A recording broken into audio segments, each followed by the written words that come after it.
കാലിക്കറ്റ് യൂണിവേഴ്സിറ്റിയിൽ വേടന്റെ പാട്ട് ഉൾപ്പെടുത്തിയതിൽ എതിർപ്പ്. പാട്ട് സിലബസിൽ നിന്ന് നീക്കണമെന്ന് BJP സിൻഡിക്കേറ്റ് അംഗം AK അനുരാജ് VC-ക്ക് കത്ത് നൽകി.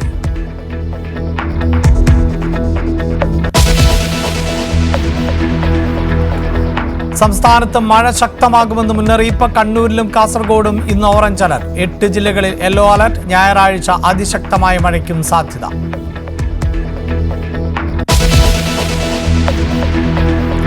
വന്യമൃഗാക്രമണങ്ങളെ ചൊല്ലി വീണ്ടും കേന്ദ്ര സംസ്ഥാന പോര്.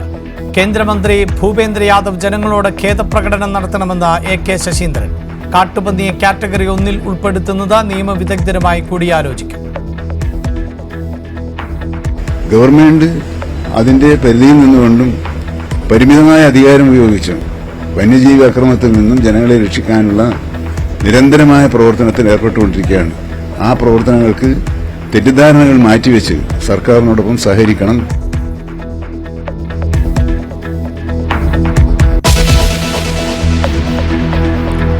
ദിയ കൃഷ്ണകുമാറിന്റെ സ്ഥാപനത്തിലെ പണം ജീവനക്കാർ തട്ടിയെടുത്തതിന്റെ തെളിവുകൾ ന്യൂസ് 18.